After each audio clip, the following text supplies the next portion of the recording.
Good morning. Now we have a talk by Professor Jaya Iyer. You may recall my mentioning her on first day in IWM presentation. She got the first, and under her leadership, there was a first project from NBHM for activities related to women in mathematics, and which followed a big conference that she arranged with Vaijayanti Chari in 2012 in IMSc. Right? So uh, her, her talk is Topological Invariants Arising in Geometry. She's a professor of mathematics, a professor at Institute of Mathematical Sciences, IMSc. Yeah, you're welcome to. Thanks a lot, Riddhi. So I should really thank Riddhi for taking forward IWM. In fact, if I recall, in 2009, so she had, in India, I think we never had this conferences for women. And so I think in 2009 in Delhi, I guess, so she had initiated one program. And I think later, 2 years later, Vaijayanti had this idea to continue it. And I think after that, Riddhi and her team, in fact, really took it forward and continued it for several years. So thanks to Riddhi. Let's applaud her. Yeah, and so now I thank the organizers here for inviting me to speak here. And I again congratulate Sanoli for, and of course, the other members who have come from other countries, long distances, and have really put in a lot of efforts to take this purpose of supporting women in maths. So I thank all of you. So let's thank all of them again. Okay, so now let's come to the talk. So I would like to speak on the topological invariants arising in geometry. So this is something I started looking at maybe some 15 years ago. So I think I had this I was fortunate to be a postdoc in Europe, I think earlier, long time back, and Elaine Eno, so she introduced me to some nice topics on secondary classes, rather the Chern-Simons classes and their applications in algebraic geometry. And that prompted me to study further and actually looking at the origins of the questions. And so I think I would just like to introduce the way I think about these invariants, like how does it come in topology and why is it so relevant in geometry as well. So I would touch on these topics, and you're welcome to ask questions after the talk or during lunchtime. So I'm here till tomorrow, in fact, till Sunday, so you can catch me anytime. So topology, as we understand, so this is a study of spaces with a requirement that properties like stretching, bending, but not tearing are preserved. So we basically want to look at spaces. So the first examples that we come across when we are studying maths, I think in 12th standard or after that. So these are the Euclidean spaces. So as we can see that Euclidean spaces, so we are not looking at the vector space structure on these spaces, R, R2, R3, Rn, but rather the underlying topology of these spaces given by the metric function on them. So there is a nice topology, so which we call as the Euclidean topology. And now we want to look at the non-Euclidean spaces. So the first examples that we are taught are the circle, the sphere, the torus. And so these are some nice spaces, compact spaces sitting inside Euclidean spaces, and it attains a subspace topology. And this is what we start looking at and their properties. And now when we want to phrase, like in maths, we want to generalize everything, whatever we study in the basic examples. So to study such spaces, so we try to frame such properties. So okay, so now that we understand Euclidean spaces and we want to understand other spaces where you can carry forward most of the technology on Euclidean spaces to such spaces which don't look like R or Rn. So for that, we borrow good pieces from the Euclidean spaces and patch them together. So for instance, so the good pieces would be a point in 0 dimension, a unit interval in dimension 1, and then in higher dimensions, you look at the unit sphere or the unit balls. So these are what we call as the standard open cells in each dimension, in each Euclidean space.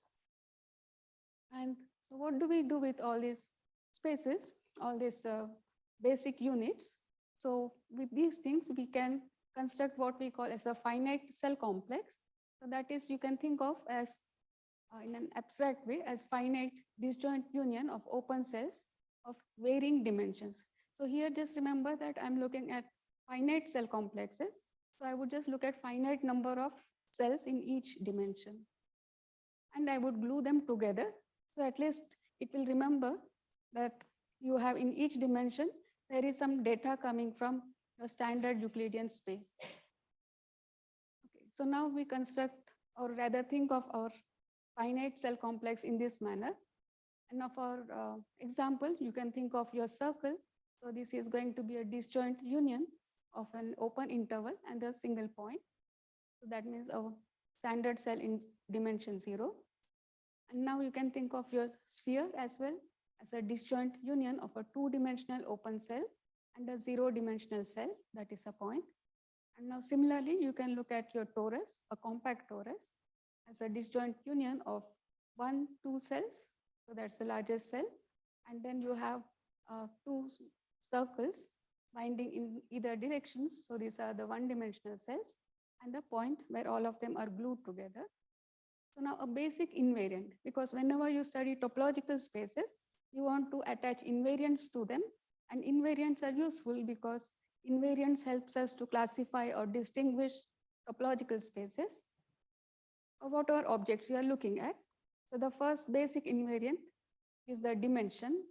So in this case, when you are looking at a finite cell complex, so you are going to look at the largest dimensional constituent cell of that complex. So for example, a circle, the largest dimensional is the open interval, it's dimension 1. So that's what our intuition tells us. Now for a sphere, it's the open disk. So that's again 2-dimensional. And now even for a torus, it's the same thing, and so on. Okay, so this is, so dimension, it is a very coarse invariant, because I think just by dimension you have, for example, a torus and a sphere. So they are again 2-dimensional, and it just tells you, okay, they are in dimension 2, but then they are not going to be same in any sense. So you need to attach further invariants. So the first invariant, I think it was a few centuries ago. So this was the Euler characteristic class. So this is taken to be the alternating sum of the number of cells in each dimension. So that's the number alpha sub k.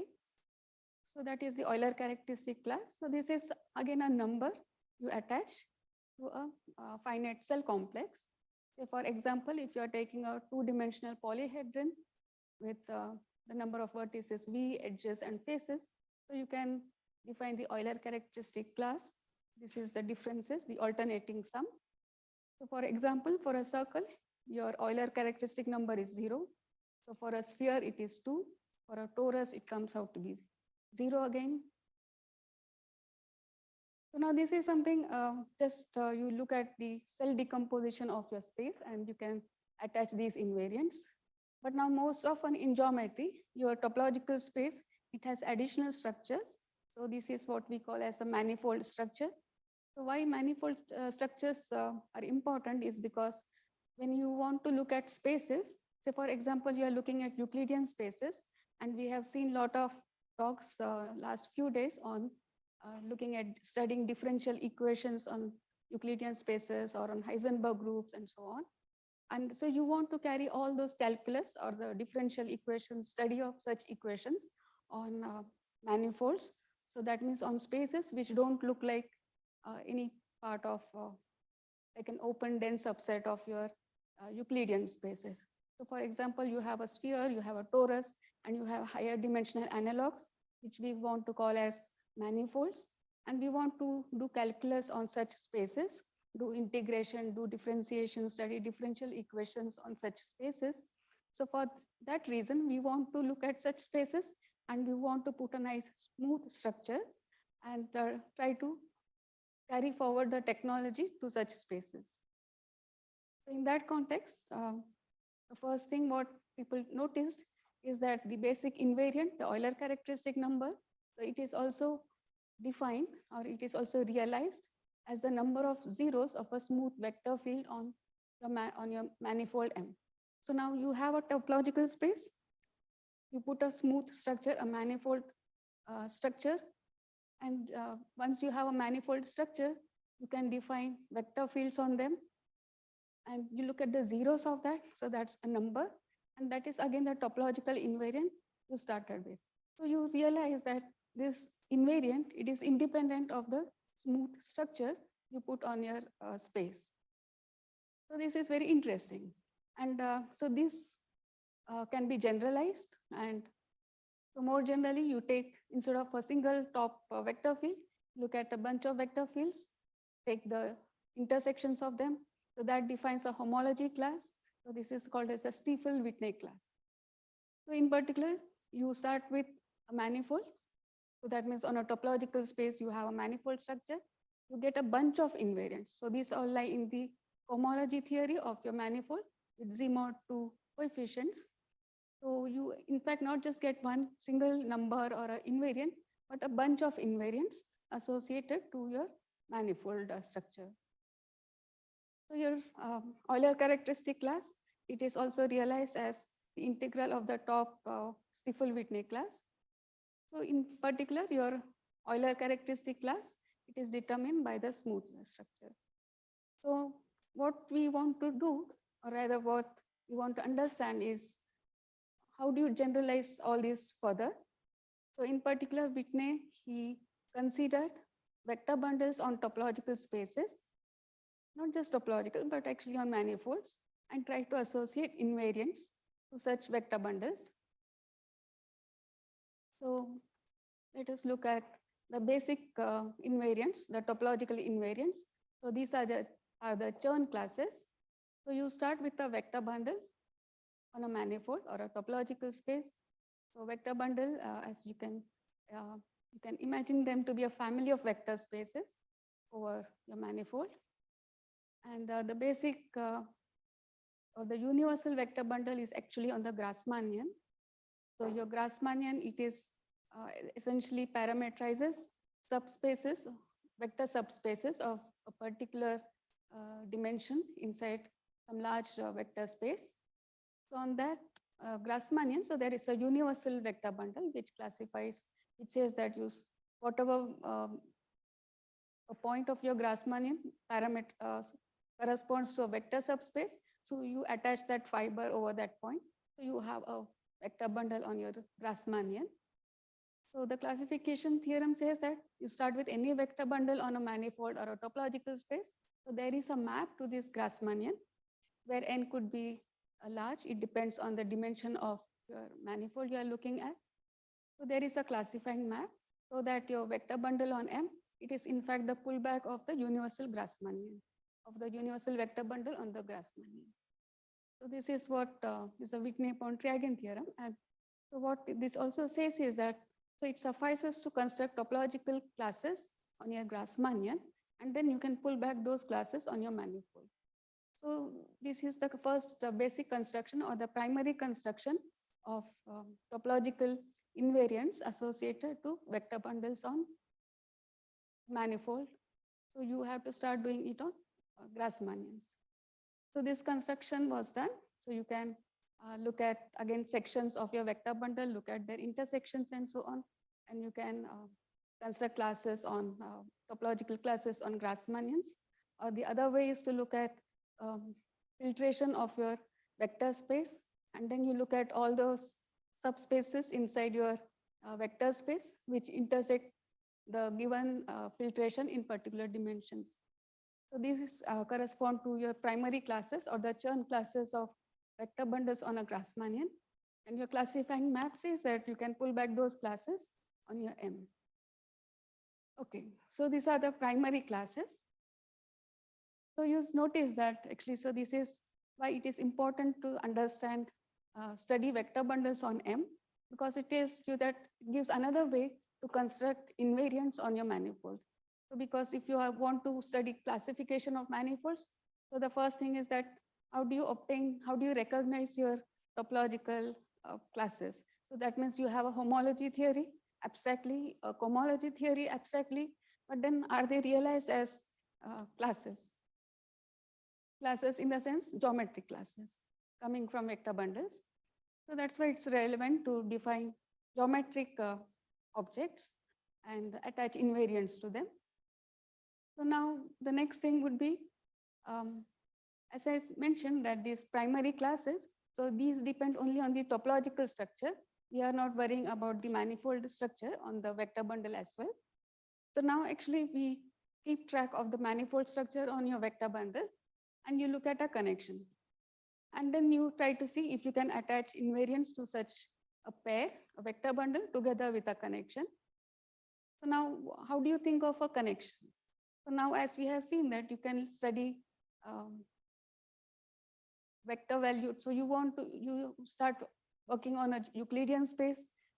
People have taught us how to study holomorphic functions, but now you can also study vector valued holomorphic functions. So these actually locally you have it, and then you patch them together. So those would be the sections. And now you want a way to differentiate those vector valued functions. And that formula is precisely you can think of as a connection. See, because your manifold is locally just some open balls in a particular Euclidean space. So locally you know how to differentiate functions, but then you need a good formula which you can apply on the whole manifold, so that which you restrict on any such open set, that is basically a differentiation. Okay, so this is how you think of as a connection. And so you start with the bundle together with a connection. And now what is the classical Chern-Weil theory? It says that there is a way to attach cohomological invariants, but these are with complex coefficients. So this is realized as the trace of the matrix given by the curvature form. So this is what so this is in fact in the de Rham cohomology, H2i, in the even degree de Rham cohomology of the manifold. But what we know here is that the de Rham cohomology with complex coefficients, it is in fact the integral, the singular cohomology groups tensored with the complex coefficients. So that is the de Rham isomorphism. So in particular, the de Rham Chern classes defined in this manner, they can be again identified with the topological Chern classes with complex coefficients. So that's a very interesting fact. So it says that even if you add a connection, you don't really get anything new other than the topological Chern classes. So in that sense, even you start this Chern-Weil theory again corresponds to your basic primary Chern classes with complex coefficients. So now what is a flat connection? So a flat connection says that the curvature form is identically 0. So it means that because as I said that your de Rham Chern classes is written as trace of your powers of your curvature form. So once the curvature form itself is 0, so the trace form also becomes 0. So all the primary classes become trivial.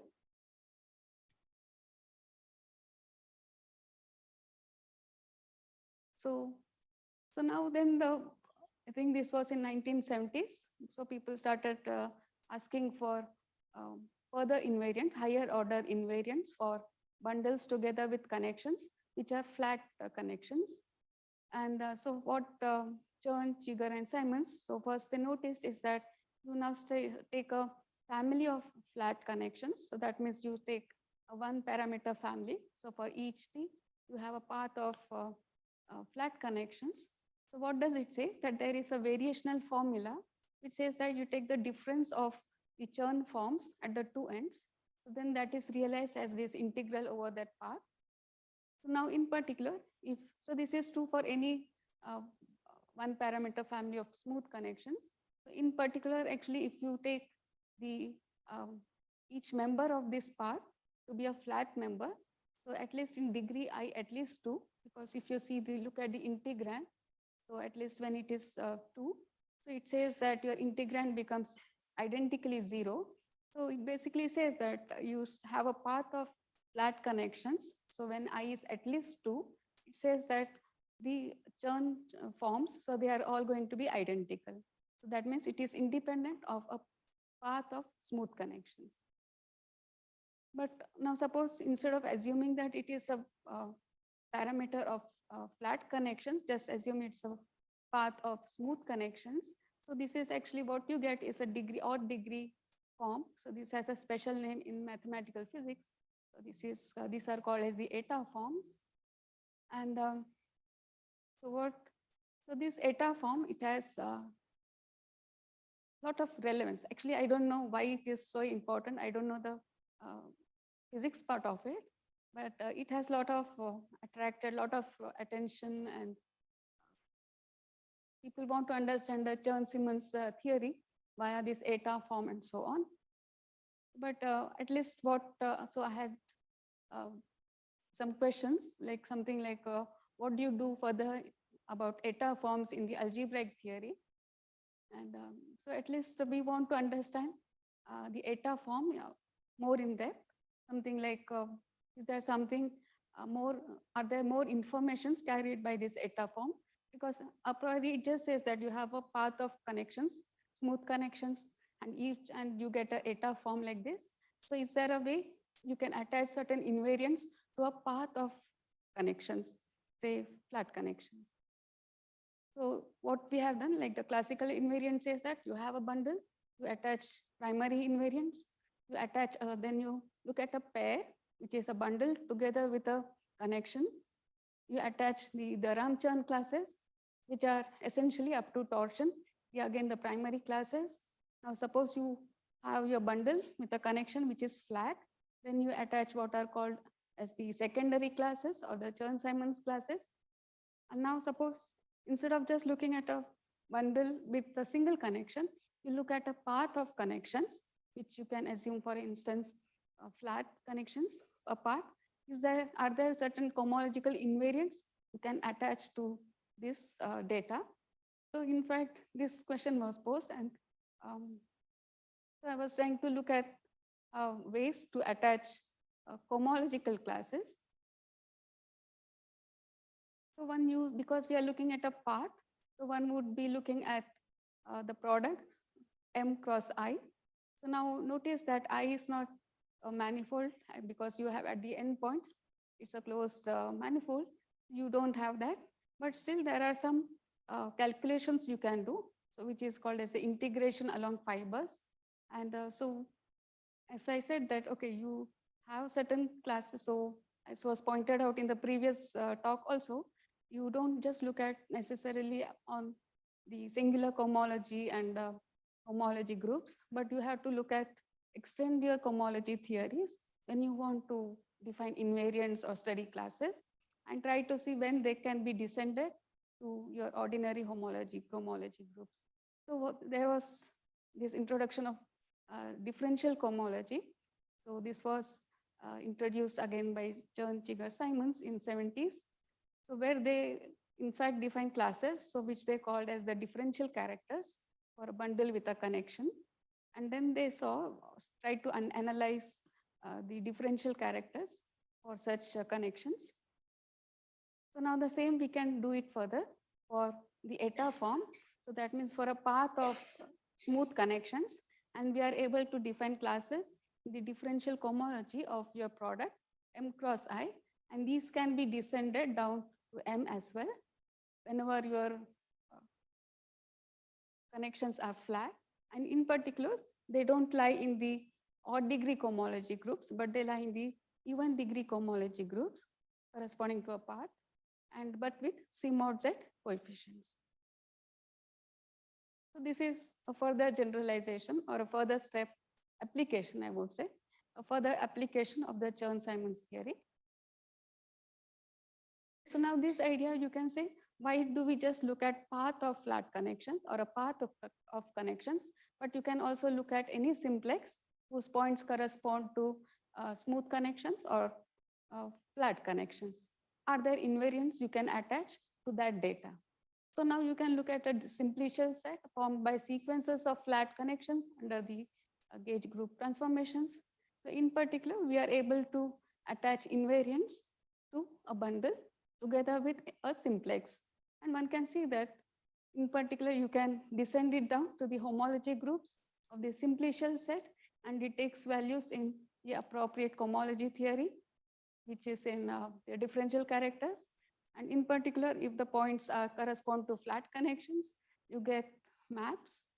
So the classical theory of attaching invariants, a bunch of cohomology classes, your Chern classes or Chern-Simons classes, to a bundle with a connection, you can extend it further, and not just for a bundle with a connection, but you bundle together with a cycle of in any dimension whose points correspond to flat connections. You can attach a bunch of cohomology classes. So those bunch of cohomology classes in that particular range, so that in particular turns out to be homomorphisms on the homology groups. And but this simplicial set basically is a has its realization, topological realization, as the moduli space of flat connections on a manifold. So in particular, the homology group of this simplicial set basically can be identified with the homology groups of your moduli space of flat connections. And so you get a bunch of maps taking values in C mod Z cohomology theory. So this extends the Chern-Simons construction. So now there are some bunch of questions which I posed. So this basically generalizes the classical questions. So Chigger and Simons raised the following question, that saying that you look at bundle together with a connection. So you get cohomology classes in C mod Z coefficients. So are these classes torsion? So torsion basically means here that they take value in Q mod Z cohomology.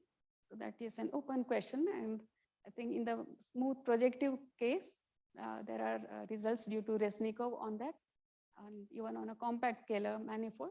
But in general, it's an open question. And so the same question you can extend for the higher order invariants. So instead of looking at just classes like this, you can look at maps on the simplicial set and ask whether they take values in the C mod Z cohomology. I think my time is done, so I'll stop here. Thank you.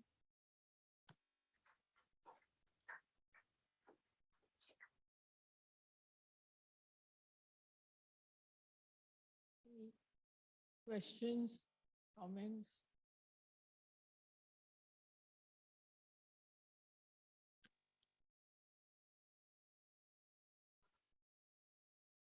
Higher order. Take the mic. Right. So higher invariants would mean that, okay, let me explain it on the board.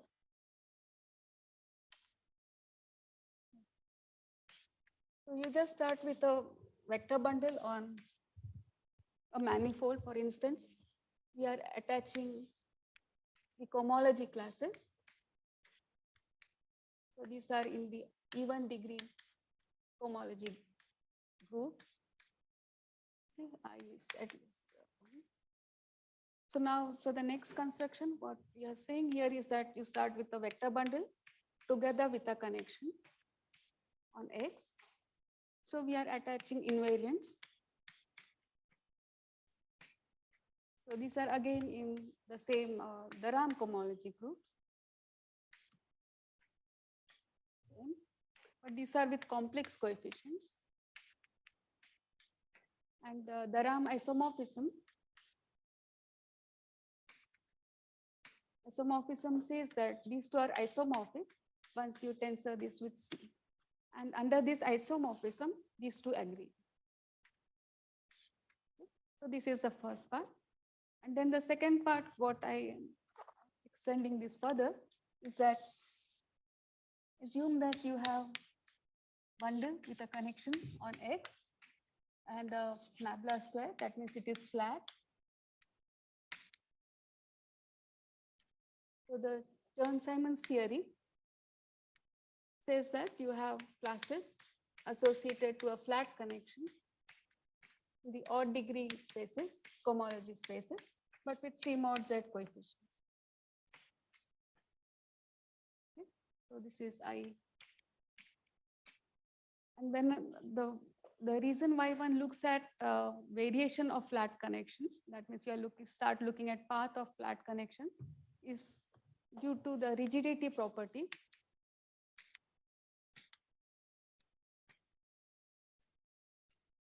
So which says that you have a path of flat connections. So instead of just a single E, you have a path like this.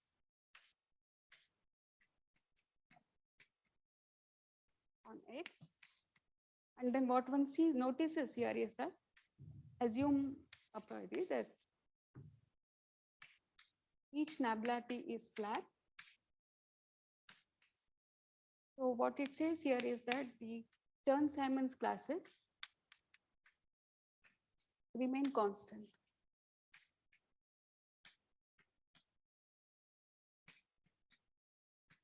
So this is I is at least 2, because if you look at the integrand, so there's an eta form.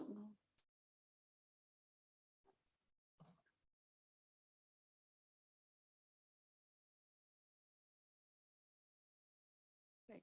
So this integral is there. So it says that you have that the Chern-Simons classes, so they are rigid, so they remain constant if you vary them in a path of connections, flat connection. So this is at least 2 because of the shape of the integrand there. So but then if you are not assuming, for instance, that it is flat, but only the endpoints are flat.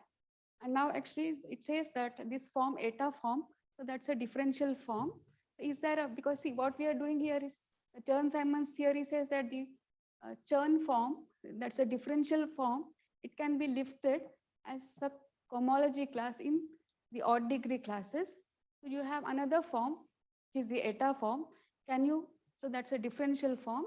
Can you lift it as a cohomology class in 1 degree less? So from 2i minus 1, can you go to 2i minus 2? So corresponding to such a path here, we are able to attach classes. Not just a single member, but this path. So this is in H 2i minus 2. So this is in water. So then the degrees you have to be a bit careful, something like 3 or so. So you can attach invariants. And so the question here is that now suppose if all these classes, you look at a simplex, maybe a path is a 1-dimensional simplex, but now you look at a 2-dimensional simplex, and now suppose the eta forms become trivial. Is there so there is another rigidity property. Is it possible to lift it further? And you can iterate this process, and that's why you get maps like this on the simplicial sets. Okay, so that's the philosophy, constructing maps. And it says that your classical construction, you think of as maps on the 0th degree homology groups, H0, but you can extend them to higher dimensional homology groups.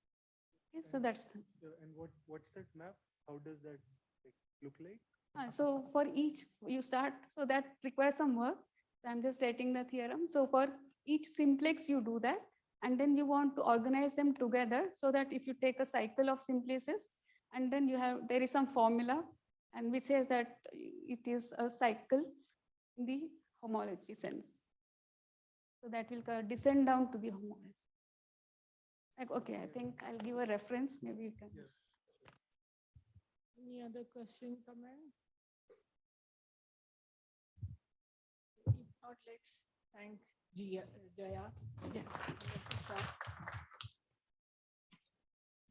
Meet at 10:50 for the next talk, which is about 6 to 7 minutes.